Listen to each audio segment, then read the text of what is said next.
Hey everyone, Anthony Fantano here, the internet's busiest music nerd, and it's with a heavy heart that I come to tell you something that is very dark and very upsetting. Holy shit, he's bald frown. No, it's not that I'm bald. You already knew that. You're gonna have to get up real early to pull one over on old Fantano here. I'm almost 40. I have a life of experience here to pull from where I'm not getting tricked. I'm not gonna get bamboozled again. Which is why I was not left out in the cold when I learned some very sad and upsetting news that some of you guys may be shocked to hear. Are you sitting down? You will not want to be stating your stand at the moment in case you pass out due to what I'm about to tell you. Feel free to call your congressperson, call your senator, call your mom, call the president, but I regret to inform you that Corey Feldman's Angelic to the Core is currently not on streaming. That's right, the Feld man himself,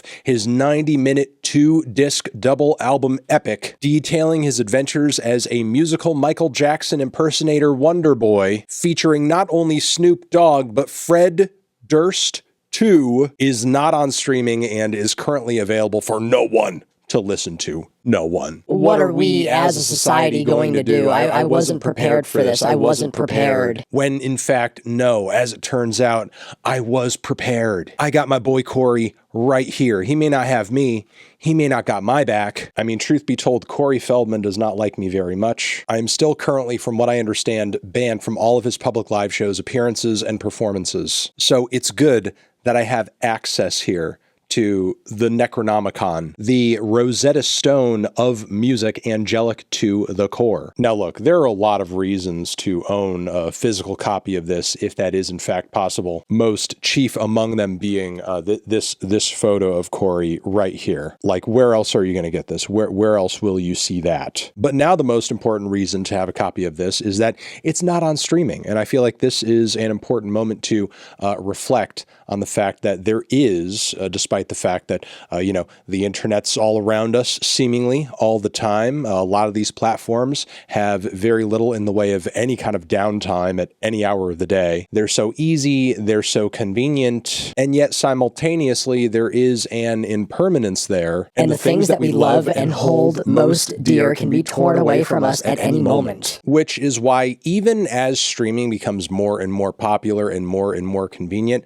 I do encourage you guys to maybe invest at least a little bit of money in some physical here and there, at least when it comes to your most favorite stuff in the world, because who knows, maybe someday some of that stuff is going to be offline. It's not going to be available. To get a bit more real here, I'll say that there is a particular song from a singer and songwriter named Herman Dune that I am very partial to, named Afternoon Dance Party. And for whatever frickin' reason, the album that song is off of is not on streaming. It's not anywhere available on the internet, even on YouTube, from what I can see. So imagine me having to hold on to an old mix CD of a bunch of songs that I already have and I don't need because that one frickin' track is on there and I can't find it anywhere else. And look, I, like you, enjoy the fact that streaming has broken down all of these barriers in terms of the ability to put out music, release music. Loads of my favorite artists these days have never even dropped a physical vinyl or a physical CD. Everything they do is just digital, be it streaming or files, which is totally fine, totally good. There are tons of albums, great albums in fact, that if not for streaming and the digital age, never would have seen the light of day, never would have made their way to my ears. By that same token, and I was just there the other day, whenever I hit up the record store these days, whether I'm digging through the used bins in the vinyl section or the CD section, I'm seeing projects all the time that have not made it onto streaming and probably never will. While yes, platforms like Spotify do carry a lot of different records, we shouldn't just presume that the site essentially functions like a national archive of sorts and that anything and everything you could ever want is on there. I mean, sure, it's more music than anyone could ever listen to, but keep in mind, it's not Spotify's mission or job to log every piece of music humanity's ever created. So the music that actually makes it onto Spotify is not everything. And the amount of music you actually get exposed to or see when you go on the Spotify front page, or you're just allowing the algorithm to pick for you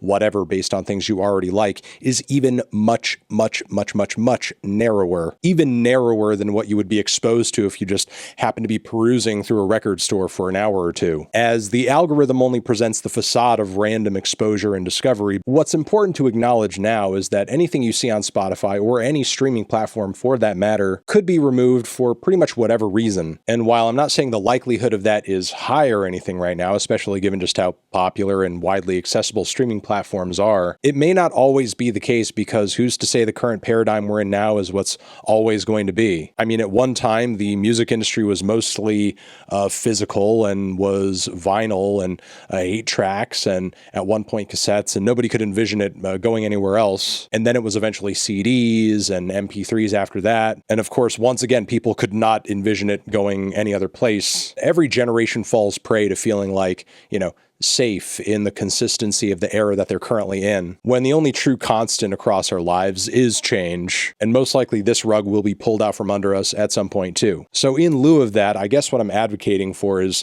not that you blow all of your cash on every single album you've ever listened to or even slightly enjoy, but maybe just engage in at least a little bit of musical prepperism and think about what are the records and albums and artists that I would miss most if I couldn't have access to them easily, and maybe do the things that you need to do in order to maintain a copy of that either physically or digitally, so that you always have it around if something happens to happen. And I think that's it. I'm going to leave it there. Over here next to my head is another video you can check out. Hit that up or a link to subscribe to the channel. Anthony Fantano, music, collections, forever.